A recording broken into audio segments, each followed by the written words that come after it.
esto antes de la grabación. Pero es así, jóvenes. Ese es el grupo de personas que emanan una ley, que emanan un decreto, que emanan un acuerdo.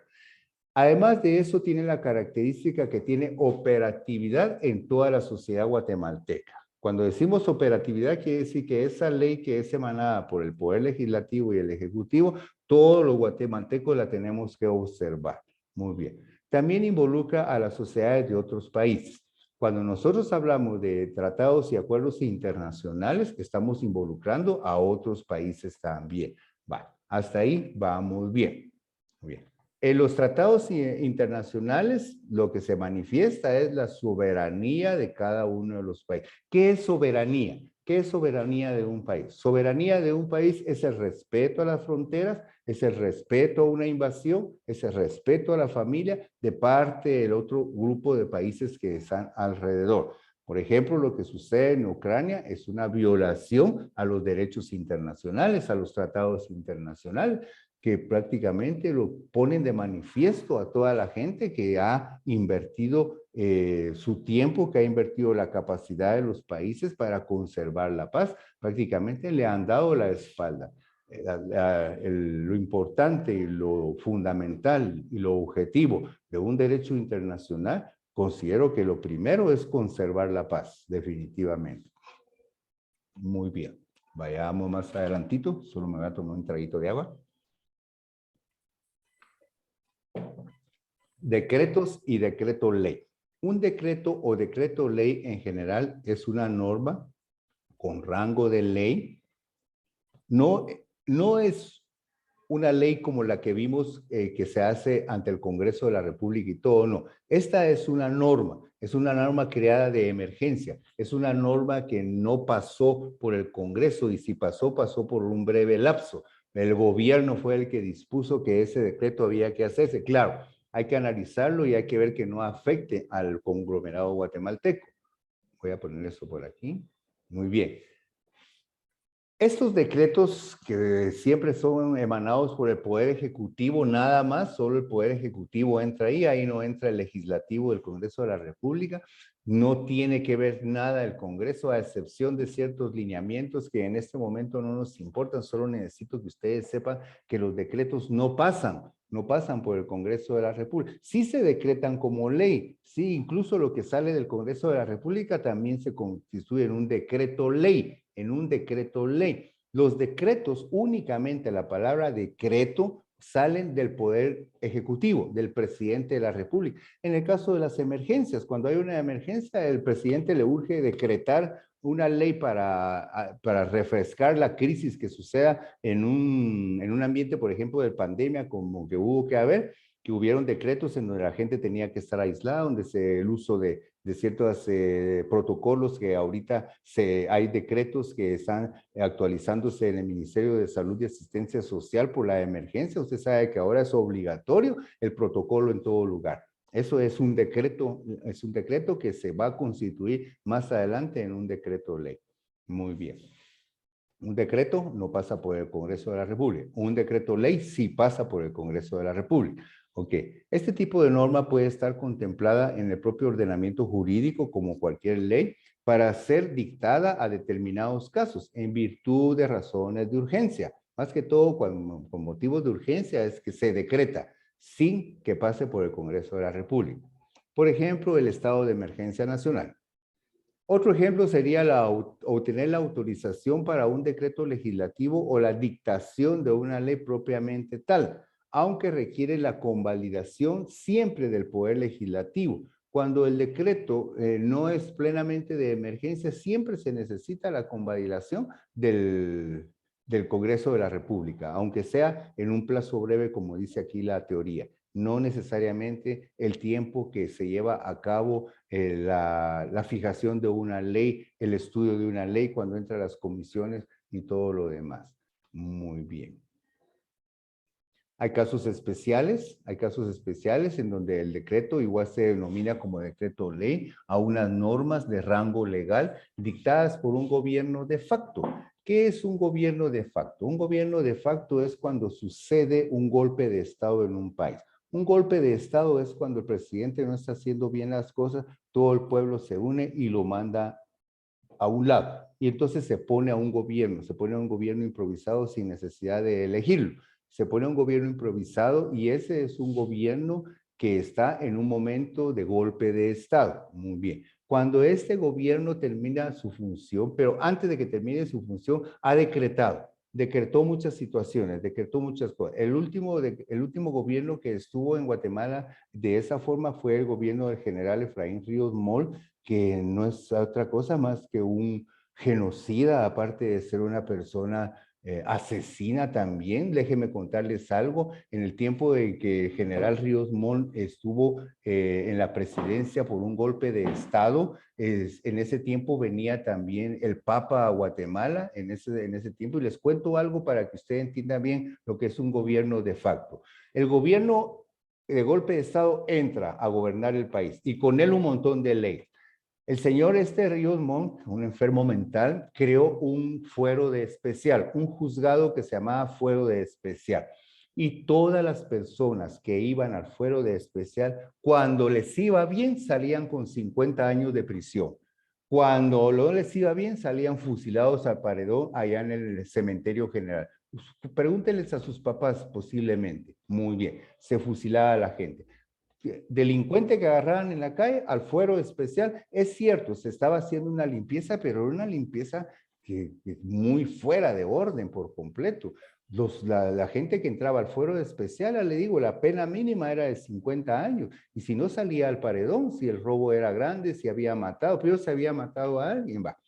Hubieron dos hermanos que cometieron injusticias, es cierto, eran dos parásitos de la sociedad que había que castigarlos, pero el señor Efraín Riomón dispuso mandarlos al paredón. Muy bien. Ese día que iban a estar fusilados fue el domingo que vino el Papa Juan Carlos, el Papa Pablo aquí a Guatemala.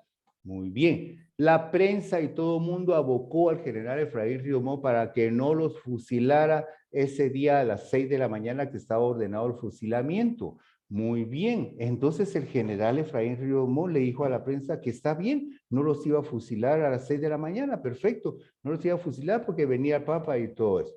¿Qué sucedió, jóvenes? Los fusiló a las 4 de la mañana. O sea que es una persona completamente enferma, una persona absurda en realidad. Sí le hizo caso a la prensa, pero la prensa estaba abogando por salvarle la vida a las personas, no solo la prensa, la universidad y un montón de personas, sino que simplemente querían que las personas fueran a prisión, pero que no fueran a ser fusiladas. Eran dos hermanos que habían cometido alguna fechoría por ahí, y el señor Efraín Riomón sí le dijo a la prensa, muy bien, no los voy a fusilar a las 6, pero los fusiló a las 4 de la mañana de todo el mundo. Y más adelante, como a las 2 de la tarde que vino el Papa, besándole la mano al Papa de bienvenida a Guatemala, dándole las llaves del país. Son situaciones en donde ese gobierno fue de facto cuando se normalizó la constitucionalidad en el país, entonces el gobierno fue un de facto, el gobierno se fue. Al decir de facto, se va con todas sus leyes, con todos los decretos que él planteó, se va también. A eso se le llama un gobierno de facto, para que ustedes entiendan perfectamente. Les puse el ejemplo del señor Efraín Ríos Montt. Entró él y puso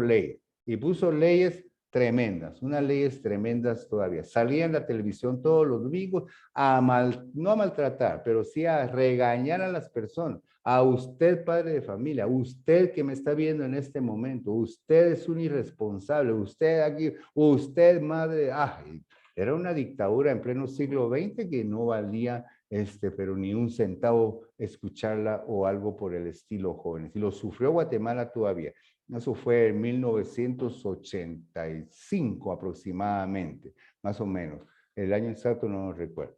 Entonces aquí tenemos las clases de decretos. Los decretos son un tipo de una resolución judicial y a su vez un tipo de norma jurídica emanada por el Poder Ejecutivo. Esto ya nada tiene que ver con un decreto como resolución judicial, como un decreto o como una norma, como una ley. Y hay ciertas diferencias entre un decreto y una ley. Vemos aquí un cuadro comparativo en donde dice que el decreto es solo relativo al tiempo que se necesite, al grupo de personas que vaya dirigido. En cambio, una ley no. Una ley es un tema de interés común para toda la comunidad. Muy bien. Otro aspecto de controversia entre el decreto y la ley es que el decreto es determinado por tiempos y lugares. únicamente en el tiempo que esté la persona, en el lugar donde esté la persona, en los espacios que vaya a ocupar.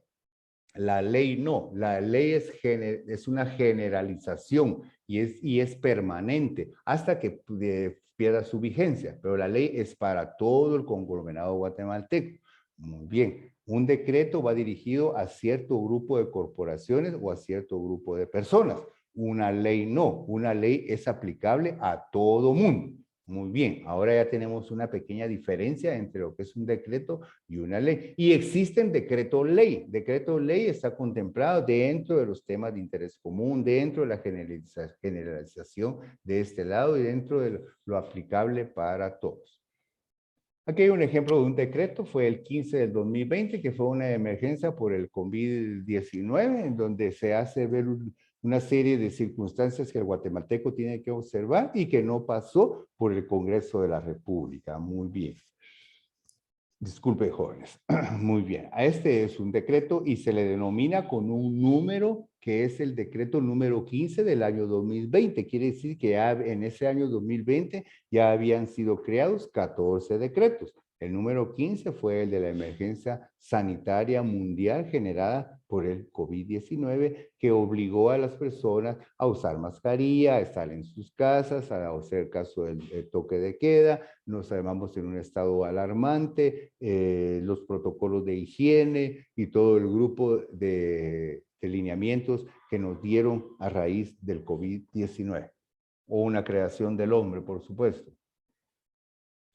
También tenemos que tomar en cuenta la diferencia entre promulgación y publicación de una ley. La promulgación podemos tomarla sencillamente de la siguiente forma. La promulgación es como quien dice el nacimiento de una ley. Aún no se ha llevado la publicación al público para que se entere, mucho menos la entrada de vigencia. No, se promulgó en la Casa Blanca, en la Casa Presidencial, ya pasó por todos los requisitos que usted vio la semana pasada con respecto a cómo se elabora una ley. Sin embargo, el presidente la tiene en sus manos, la vuelve a leer y muy bien, jóvenes, está bien. La ley es para Guatemala, tenemos que hacerla. Nace la ley, pero no ha salido a la publicación. Después de que nace la ley en el Poder Ejecutivo, se publica. Entonces, ya ahí ya viene la publicación, que aquí vemos. La publicación ya es un medio que utilizado para conocer el texto de la ley para todas las personas. Ya cuando se publica, entonces ya toda la sociedad guatemalteca, usted como estudiante, usted como ciudadano, ya va a leer la ley, ya usted sabe de qué se trata. Habitualmente se hace en el Diario de Centroamérica y en algunos diarios de América Latina cuando sea necesario. La labor de inteligencia se publica en una separación de circulación restringida o de reserva del diario oficial. En esos casos se habla de leyes secretas, cuando hay alguna ley a nivel de seguridad del país. Entonces no se publica directamente en el Diario de Centroamérica, hay otra forma de publicar, pero nosotros hablemos de una ley general, de la que sí se publica en el Diario de Centroamérica y tiene usted un tiempo para enterarse de ella y ahí mismo dice, se publica la presente ley para los protocolos de sanidad, se publica el día de hoy, 10 de abril, y entra en vigencia el 10 del próximo mes, el 10 de mayo. Entonces hay un periodo de un mes para que usted se entere de la ley, para que se prepare para poder cumplir con esa ley, porque todas las leyes son coercitivas. ¿Qué quiere decir eso de coercitivo? Que obligadamente todo guatemalteco tiene que observarla, tiene que cumplirla. Vamos a ver la definición de un acuerdo. La palabra lo dice, un acuerdo es un tratado, es un convenio, es un pacto, es una alianza, es un protocolo, es un intercambio de notas, es un acta final. Son todos los términos que se apegan a un acuerdo. Un acuerdo constituye fundamentalmente una vinculación internacional basada sobre la voluntad entre Estados u otros sujetos del derecho. La voluntad de los países es mantener la paz. Entonces, acordemos todos los países en que conservemos la paz, respetemos nuestras fronteras. Eso es a nivel internacional. Un acuerdo es una decisión tomada entre dos o más personas como resultado de un proceso de negociación siempre hubo una deliberación. ¿Qué es eso de deliberación? Todas esas palabritas al glosario, por favor. ¿Qué es eso de deliberación? Deliberación es lo que estamos haciendo nosotros ahorita. Estamos deliberando sobre los acuerdos de ley. Estamos platicando sobre los acuerdos de ley. Entonces, los acuerdos tienen una deliberación entre las partes interesadas. Muy bien. Tiene que tener un punto en común entre dos o más partes dentro de una negociación, conversación, y ambas partes ceden en sus argumentos. Cuando vamos a hacer un acuerdo entre usted como estudiante y yo como profesor, yo tengo mi argumento de que son las actividades de aprendizaje que ustedes tienen que realizar. Ustedes tienen como argumento, profesor, fíjese que no nos alcanzan 8 días, necesitamos 10 días. Bueno, entonces lleguemos a un acuerdo. Está bien, los 10 días a mí no me afectan. Ustedes tienen más tiempo y ya lo acordamos. Y el acuerdo puede ser oral o puede ser por escrito. Ese es un acuerdo de voluntad. Todo el mundo con su argumento, pero todos los argumentos se fusionan y de todos los argumentos sale uno que es agradable para todos. Ninguno se tiene que quedar inconforme. Elementos de un acuerdo.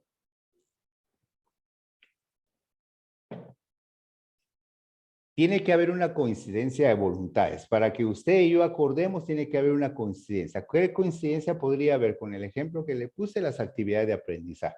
Muy bien. Mayor tiempo, con mucho gusto, 10 días. Ok. La decisión que se tomó de entregarla por 10 días sí va a ser obligatoria. Entonces, la decisión tomada es de obligatorio cumplimiento. Si usted la entrega en el día número 11, next, ya no hay punteo para usted. Va. Ahí estamos de acuerdo con eso.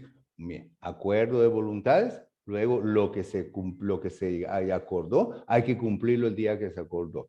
Muy bien. Tiene que estar el consentimiento de las dos partes y el acuerdo puede ser oral o escrito. Existen muchas clases de acuerdo. Los tratados internacionales. El tratado internacional es un término que designa a los acuerdos jurídicos entre diferentes países, entre diferentes estados, entre diferentes organismos internacionales. Esos son los entes del derecho internacional.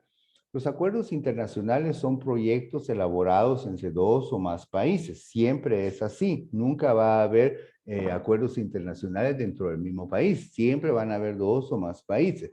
Y lo que se acuerda siempre en los tratados internacionales es el respeto a la solemnidad de las naciones, el respeto a las fronteras, el respeto a la Constitución de la República, el respeto al ser humano, el respeto al movimiento y migración de las personas. Eso es algo que tiene que respetarse. Acuerdos y tratados internacionales son, a pesar de que ambos términos tienen una relación cercana, su significado es diferente. En el derecho internacional, un tratado es la forma como se estructura un acuerdo. Ojo, por favor. El tratado que tiene Guatemala con México con respecto al libre comercio va a estructurar un acuerdo. Un acuerdo en cuanto a la exportación de maíz, un acuerdo hasta la importación del café, un acuerdo de intercambio de cultura, un acuerdo, muy bien, pero vamos primero a hacer un tratado, primero lo vamos a platicar, vamos a ver de qué se trata la situación. Cuando usted y yo estamos tratando de lo de las tareas, primero tratamos, pero ¿por qué razones que la van a entregar en 10 días? Ustedes me contestan porque no tenemos tiempo, porque trabajamos. Entonces yo, pero si ustedes acomodan su horario, sí lo pueden lograr, pero es que el horario que tenemos lo tenemos muy limitado, estamos tratando, va, está bien, después acordamos, primero lo tratamos y después lo acordamos, muy bien, entonces ya viene un acuerdo, es decir, que el tratado es el documento donde se especifican los detalles del acuerdo, muy bien, ¿entendimos eso, jóvenes? El tratado es donde estamos tratando y vamos a detallar lo que vamos a acordar, muy bien. Siempre va a ser entre dos o más naciones, los tratados internacionales. Tipos de acuerdo. Usted aquí es en donde va a completar su actividad de aprendizaje explicándome a qué se refiere un acuerdo comercial, un acuerdo político, un acuerdo de paz, un acuerdo de extradición, que es cuando sacan a los narcos, unos acuerdos sociales, unos acuerdos económicos, acuerdos culturales y acuerdos humanitarios. Hasta ahí nada más. La actividad de aprendizaje, vamos a anotar el presente contenido en su cuaderno. Defina brevemente a qué se refiere cada uno de los tipos de acuerdo internacional que se mencionaron. Vamos a crear nuestro respectivo glosario. No se olviden de su glosario. Cada palabra que no entiendan, subrayenla y búsquenla en el diccionario, jóvenes. Eso les va a servir a ustedes inmejorablemente para todo. Primero, se hacen amigos de un diccionario. Segundo, que van a entender más las diapositivas. Por favor, vamos a enviar constancia por medio de plataforma de la presente actividad. ¿Alguna duda? ¿Alguna pregunta? Pregúntame. ¿Todavía están ahí o ya se durmieron, jóvenes? Dios mío, no hay nadie. Ya casi.